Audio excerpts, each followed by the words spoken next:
ಎಲ್ಲರಿಗೂ ನಮಸ್ಕಾರ. ಇತ್ತೀಚೆಗೆ ಈ ಏನು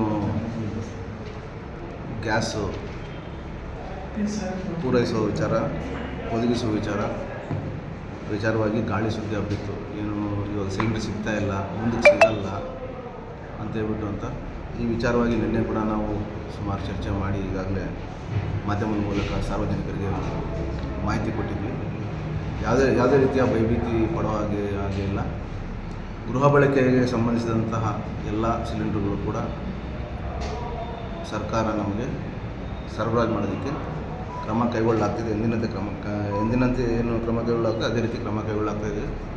ಅದೇ ರೀತಿಯಾಗಿ ಇವತ್ತು ನಾವು ಏಜೆನ್ಸಿಯವ್ರನ್ನೆಲ್ಲ ಕರೆದಿದ್ದೀವಿ. ನಮಗೆ ಅತಿಯಲ್ಲಿ 4 ಏಜೆನ್ಸಿಗಳು ಬರ್ತವೆ. 4 ಏಜೆನ್ಸಿಗಳಿಂದಲೂ ನಮಗೆ ಒಟ್ಟು 63,050 ಕನೆಕ್ಷನ್ಸ್ ಇರೋದು ಗೊತ್ತಾಗಿದೆ. ಅದರಲ್ಲಿ ಡೊಮೆಸ್ಟಿಕ್ ಬಂದು 62,716, ಗೃಹ ಬಳಕೆಗೆ ಸಂಬಂಧಪಟ್ಟಿರೋದು 62,716 ಇದೆ. ಇನ್ನು ಕಮರ್ಷಿಯಲ್ಗೆ ಸಂಬಂಧಿಸಿದ ವಾಣಿಜ್ಯಕ್ಕೆ 334 ಅಂತಿದೆ. ಈಗ ಏನು ಡೊಮೆಸ್ಟಿಕ್ ಅಂತ ಏನು ಗೃಹ ಬಳಕೆಗೆ ಅಂತ ಏನಿದೆ, ಆ ಸಿಲಿಂಡರ್ಗಳು ಯಾವುದೇ ಕಾರಣಕ್ಕೂ ನಮಗೆ ತೊಂದರೆ ಇಲ್ಲದಂತೆ ಸರಬರಾಜು ಆಗ್ತಾಯಿದೆ ಅಂತ ಹೇಳ್ಬಿಟ್ಟು ನಮ್ಮ ಏಜೆನ್ಸಿಯವರು ತಿಳಿಸಿದ್ದಾರೆ. ಒಂದು ದಿನ ಲೇಟ್ ಆದರೂ ಮಾರನೇ ದಿನ ಆದರೂ ನಮಗೆ ಸಿಗುತ್ತೆ, ಅಥವಾ 2 ದಿನದಲ್ಲಾದರೂ ಸಿಗುತ್ತೆ, ಅಥವಾ 3 ದಿನದಲ್ಲಾದರೂ ಸಿಗುತ್ತೆ ಅಂತ ಹೇಳ್ತಾರೆ. ಮತ್ತು ಇನ್ನೊಂದೇನಂತಂದರೆ, ಇವಾಗ ಸಾರ್ವಜನಿಕರು ಯಾವುದೋ ಸುಳ್ಳು ಇದಕ್ಕೆ ಎಲ್ಲ ಕಿವಿಗೊಟ್ಟು ಅದನ್ನೆಲ್ಲ ಕೇಳಿಸ್ಕೊಂಡು ಇವಾಗ ಅಲ್ಲಿ ಏಜೆನ್ಸಿಗಳ ಹತ್ರ ಹೋಗಿ ಗಲಾಟೆ ಮಾತಾಡೋದೆಲ್ಲ ಕಂಡುಬಂತು. ಇಲ್ಲಿ ಏನಂತಂದರೆ ವಿಚಾರ, ಪಟ್ಟಣ ಪ್ರದೇಶದಲ್ಲಿ ಇವತ್ತಿನ ದಿನ ನಾವು ಬುಕ್ ಮಾಡಿದ್ದೀವಿ, ತೊಗೊಂಡಿದ್ದೀವಿ ಸಿಲಿಂಡರ್ ಅಂತಂದಮೇಲೆ ಮತ್ತು ಆವತ್ತಿಂದ 25 ದಿನದವರೆಗೂ ಯಾವುದೇ ಕಾರಣಕ್ಕೂ ಕೂಡ ನಾವು ಸಿಲಿಂಡರ್ ಮತ್ತೆ ಕೊಡೋ ಆಸ್ಪದ ಇಲ್ಲ. ಇಲ್ಲೇನಾಗಿದೆ, ನಮಗೆ ಹಲವಾರು, ಎಲ್ಲರೂ ಅಂತ ಹೇಳಲ್ಲ, ಒಂದು 80% ಅಷ್ಟು ಜನ ಈಗಾಗಲೇ ಬುಕ್ ಮಾಡಿ 1 ವಾರ 10 ದಿನ 20 ದಿನ ಆಗಿದೆ, ಅಷ್ಟರೊಳಗಡೆ ಬಂದು ಮತ್ತೆ ಬುಕ್ ಮಾಡಿ ನಮಗೆ ಸಿಲಿಂಡರ್ ಕೊಡಿ ಅಂತ ಹೇಳ್ಬಿಟ್ಟು ಇದು ಮಾಡಿ ಕೇಳ್ತಾರೆ. ಅದು ಕೊಡೋಕ್ಕೆ ಸಾಧ್ಯ ಇಲ್ಲ, ಕೊಡೋದು ಇಲ್ಲ. ಅದನ್ನು ಹಂಗಂತ ಹೇಳ್ಬಿಟ್ಟು ನಮ್ಗೆ ಯಾಕೆ ಕೊಡೋಲ್ಲ ಅಂತ ಹೇಳ್ಬಿಟ್ಟು ಪ್ರಶ್ನೆ ಮಾಡೋಂಗಿಲ್ಲ. ಯಾಕಂದರೆ ಸರ್ಕಾರ ನಿಗದಿಪಡಿಸಿದೆ, ಪಟ್ಟಣ ಪ್ರದೇಶದಲ್ಲಿ 25 ದಿನ ಆದ ನಂತರನೇ ಸಿಲಿಂಡ್ರು ಕೊಡೋದಕ್ಕೆ ಆಸ್ಪದ ಇದೆ. ಅದಾದಮೇಲೆ 45 ದಿನ ಆದಮೇಲೆ ಕೊಡೋದು. ನಾವು ಮ್ಯಾನ್ಯುಯಲ್ ಆಗಿ, ಅಂದರೆ ನಾವು ಕೈಯಿಂದ ಏನು ಇದು ಮಾಡ್ತಾಯಿಲ್ಲ, ಇದು ಸಿಸ್ಟಮಲ್ಲೇ ಅದೇ ರೀತಿ ಅಳವಡಿಸಿದ್ದಾರೆ. ಅವರು ಯಾವತ್ತು ಡೆಲಿವರಿ ತೊಗೊಂಡಿರ್ತಾರೆ ಆವತ್ತಿಂದನೇ ಲೆಕ್ಕ ಇರುತ್ತೆ. ಹೀಗಾಗಿ ಎಲ್ಲ ಸಾರ್ವಜನಿಕರು ಇದನ್ನು ಗಮನದಲ್ಲಿಟ್ಕೋಬೇಕು. ಪಟ್ಟಣ ಪ್ರದೇಶದಲ್ಲಿ 25 ದಿನದವರೆಗೂ ಯಾವುದೇ ರೀತಿಯಾದಂಥ ಸಿಲಿಂಡರ್ ಕೊಡೋದಕ್ಕೆ ಆಸ್ಪದ ಇಲ್ಲ. ಅದೇ ರೀತಿ ಗ್ರಾಮೀಣ ಪ್ರದೇಶದಲ್ಲಿ 45 ದಿನದವರೆಗೂ ಸಿಲಿಂಡರ್ ಕೊಡೋದಕ್ಕೆ ಆಸ್ಪದ ಇರೋದಿಲ್ಲ.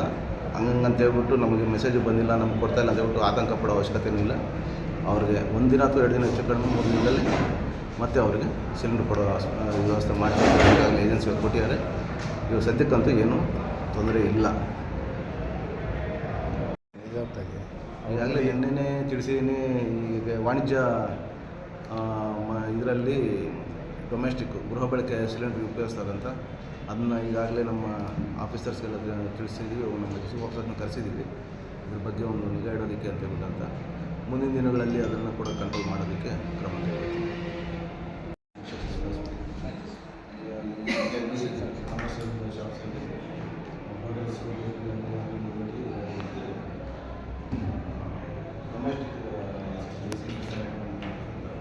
ಮತ್ತು ಇನ್ನೊಂದೇನೆಂದರೆ, ಎಲ್ಲ ಅಂಗಡಿ ಬೇರೆ ಅಂಗಡಿ ಅವ್ರ ಮನೆದಿದ್ದರೂ ಕೂಡ ಆವತ್ತು ಅವ್ರ ಹತ್ರ ಇಟ್ಕೊಂಡು ಹೇಳ್ತಾರೆ, ಏನೇನೋ ಹೇಳ್ತಾರೆ.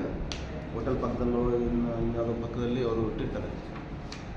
ಆ ರೀತಿಯಾಗಿ ಅನಧಿಕೃತವಾಗಿ ಏನಾದರೂ ಎಲ್ಲರೂ ಕಂಡು ಬಂದರೆ ನಾವು ಅವ್ರ ಮೇಲೆ ಕೇಸ್ ಮಾಡ್ತೀವಿ ಅಂತ ಹೇಳ್ಬಿಟ್ಟು ಸೀಸ್ ಮಾಡ್ತೀವಿ. ನಿಯಮಾನುಸಾರ ಅವ್ರ ಮೇಲೆ ಕಾನೂನು ಕ್ರಮ ಕೈಗೊಳ್ತೀವಿ ಅಂತ ಹೇಳ್ಬಿಟ್ಟು ಒಂದು ರೇಟಿಂಗಲ್ಲೂ ಕೊಡ್ತೀವಿ. ಹೋಟೆಲ್ಸ್ಗೆ, ಬೇಕರಿಗಳಿಗೆ, ಜನರಲ್ ಇವತ್ತು ಮೀಟಿಂಗ್ ಮಾಡಿದಂಗೆ ಇನ್ಸ್ಟ್ರಕ್ಷನ್ಸ್ ಕೊಟ್ಟಂಗೆ ಮೀಟಿಂಗಲ್ಲಿ ಪ್ರೊಸೀಡಿಂಗ್ಸ್ ಬರಬೇಕು ಅಂತ ಹೇಳಿ